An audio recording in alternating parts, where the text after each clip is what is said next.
Hello adventurers, welcome to the Goldbound challenge, a solo self-found challenge locking our character to a specified zone until enough gold has been earned in the zone to purchase a WoW token. When the goal has been met, a new zone that is connected by bridge, trail, tunnel, or boat will be selected by randomization. Our goal is to explore and exploit the secrets that Azeroth holds, one zone at a time. I'd like you to meet our hero, and star of the show, Goldbound. A name that not only ironically implies the gold is both his need and his torment. It sustains his quest, but also prevents his peace. Goldbound, a lone hero, bound by a single quest for gold, must prevail to journey onwards into the next great adventure. As our hero embarks upon his fated path and begins his leveling in Norshire, let us first unveil the sacred laws by which our fates are bound. Rule number 1. We are unable to leave the current zone until a new zone is unlocked.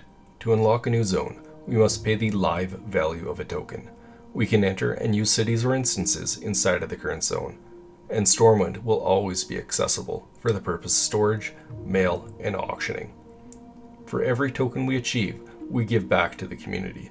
One lucky person who comments on the video and is subscribed will be selected by random to win a token for each zone that we unlock. Rule number 2. We can only obtain items and gold by questing, looting, zone NPCs, and crafting. Rule number 3. The use of the auction house is restricted for selling items only. Rule number 4. This is a solo self-found adventure. No receiving items from other players in any form, and no joining groups with other players. Rule number 5.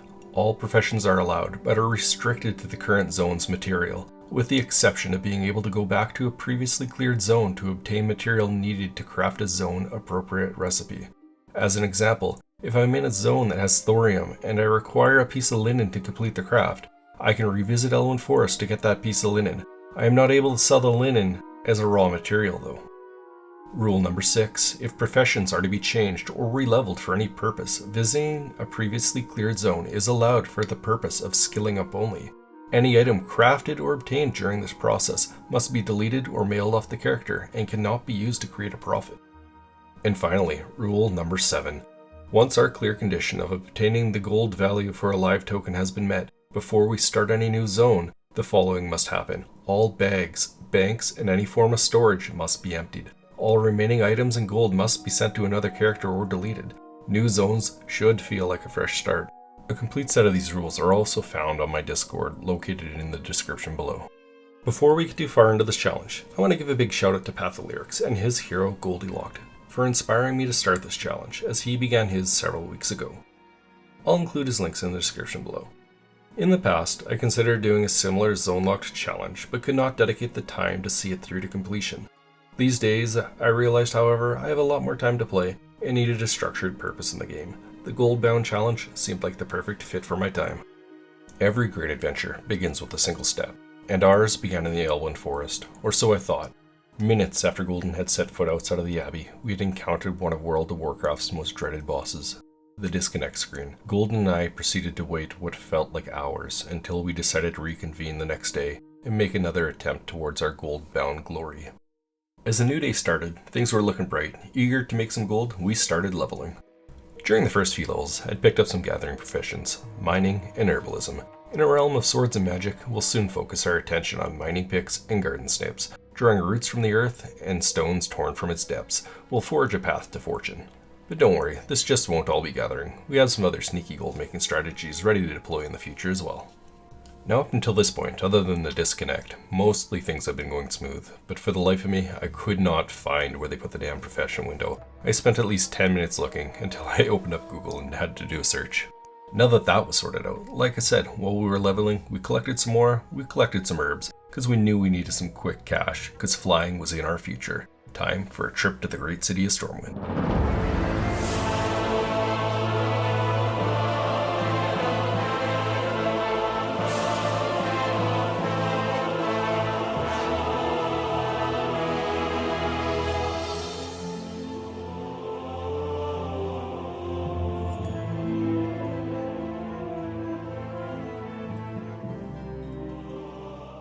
Finally, we had made it to the auction house, a place that we'll soon be spending so much time we'll call it home. We posted our gathering materials and any other items that we thought we could sell with the add-on TSM, a powerful tool that has grouping and operations that will allow us to minimize our time at the auction house and maximize our time farming. You may have noticed the channel points redeem that popped up on the screen. I have been streaming this challenge and will continue to do so. My Twitch is in the description. At the time of posting these auctions, I also took another clip of the live value of the WoW token. I'm not too sure where that clip went, but I did happen to take a screenshot. It was currently valued at 252,980. We have a long ways to go, so I figured it was time to make coffee. Coming back from our coffee break, we had what we needed. We'd sold 26 Beast Bloom for 72 gold and 32 silver. At the time of our first auction selling, Golden was level 14. We had 4 hours and 20 minutes of played time. We could have sped this process up and arrived at Stormwind sooner, but it's not the swiftness of the journey that shapes the tale, but the wonder of the path walked and the joy woven through each step of the adventure. That being said, it was time to get our flying bird. One problem though that I needed to sort out, I had previously already learned all the flying mounts that this vendor had to offer. This, being a solo self-found journey, meant that I couldn't just use a mount I already had on my account. So I did what was right. I purchased the mount that I intended to use, the gold was deducted from my character, and then I deleted the mount so I was able to fly now. We now have a mount fitting for the challenge, a golden griffin. Now with flying, questing quickly came to an end. However, I did have a few remaining tasks that would haunt me every time I traveled close to the Westfall border. Quest completion was so close in reach, yet so far from grasp. Without any more quests to do, we headed back to Stormwind with the intention of visiting some locals to assist us with our gold journey. Throughout the city, there are various weapons and armor merchants of each gear type proficiency. We made a visit to most of these with the intent of purchasing these items for auction house resale. Why would someone buy these, you might ask? The answer is pretty simple. People are either too lazy or unaware that most of these transmogs are just seconds away and they're looking to complete their collections. While running around the city, we happen to run into little Timmy. He is an NPC who has a limited supply quantity of the white kitten cat carrier.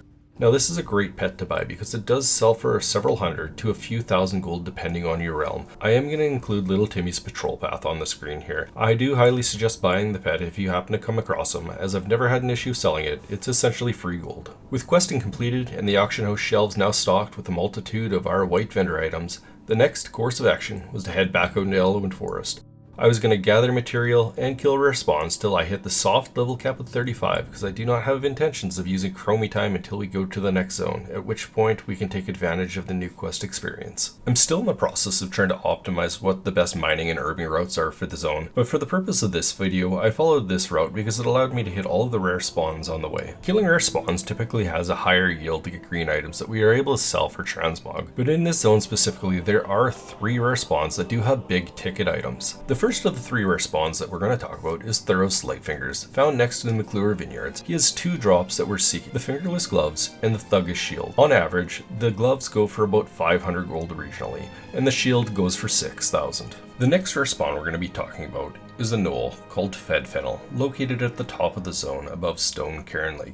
He drops an item called the Pale Skinner. The regional sale value of this item is about 2,375 gold, but on my realm they go anywhere from 8,000 to 10,000. If we do happen to get a Pale Skinner, this item is quite a slow seller, so it may be more than possible that we could be completely done the zone and still have the item unsold. And last but not least is Mother Fang, a spider NPC located in the back of the Jasperlode mine. She drops a unique transmog called the Brood Mother Carapace. It is a high valued item priced at 22,796 gold regional. Golden killed every rare spawn he could find, and often on timer, in hopes of obtaining any kind of item to auction, as every item sold is a piece of gold to fill our vaults. Along with the rares, we made frequent stops in the shadowed caves and windswept fields of Elwynn, searching for other pieces of valuable loot. The Kobolds, a Fargo Deep Mine, and Jasperlode Mine also held 2 items that were often sought after for transmog: Kobold Mining Mallet and the Kobold Mining Shovel. The gnolls, to the far right of the zone and around Fennel, also have a chance to drop the Stone Gnoll Hammer. After a long, arduous journey, honing our skills, foraging for ingredients from the wilds, and vanquishing beasts whispered in ancient legends, we at last ascended to our final level. Now we are level 35, the soft cap level for the zone, as experience grinds almost to a halt. We won't be playing with chromie time until we move to the next zone, because we're going to make most of it with quests. Now that I was level 35, I was determined to get a Kobold Shovel or a Kobold Mining Mallet, so we headed back out to the Fargo Deep and Jasperlode mines. After about an hour of flying between the 2 mines, unfortunately we did not get a shovel, but this is okay, but we managed to pull one of the most valuable items in the zone, the Mother's Carapace, an item that could put a large dent in our gold total if we're able to sell it, but with all transmog, they are usually slow sellers. I should also mention, we farmed 2 mallets during this time, and about 100 copper in the mines. Throughout our journey up until this point, I've kept all of our crafting materials, a total of 832 copper ore valued at 3,328 gold, 443 silver leaf valued at 1,563 gold, 275 peace bloom valued at 962 gold, and 226 earthroot valued at 723 gold. Now we could take this material and sell it as is on the auction house for a nice little profit, but there are much better uses for it. With the material in hand, it's time to shuffle it. If you're unfamiliar with the term shuffle, it is the process of taking a lower priced material or goods and finding another use for it to yield a higher profit. The crafting material that we have available to us is the copper ore, the peace bloom, the silver leaf, and the earthroot, so we only have so many options available to us. Right now, a single copper ore is worth 4 gold. If we were to take that copper ore and craft it into a bar, it is now valued at 4 gold and 87 silver. At this point, we're going to take it a step further. We're going to drop herbalism. Pick up engineering. We can take our rough stone that we've collected, craft it into rough blasting powder until level 35, at which point we're going to take our rough blasting powder and some linen cloth and craft it into dynamite until skill level 45. We can now craft copper bolts.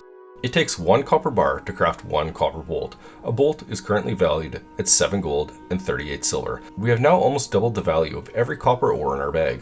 We can also take the remaining rough stone and craft it into rough blasting powder, as that will increase the profit of the stone as well. We will be deploying a similar process with our herbs. We have 3 different types of herbs which average out to 3 gold. If we mill our herbs into alabaster pigment, we'll get between 2 to 4 pigments valued at 7 gold each. We can take 2 alabaster pigments and craft Moonglow ink valued at 14.5 gold. With this, there's 2 things that we can do. We can sell the Moonglow ink as a raw material, or we can use some of the Moonglow ink to research Glyph of the Stars. It takes 3 Moonglow ink valued at 45 gold to craft 1 glyph. But the Glyph of the Stars is worth 89 gold, a move that almost doubles our profit. Now it did cost me roughly 180 gold in Moonglow ink to research the glyph, so I made sure to craft about 40 glyphs before unlearning inscription.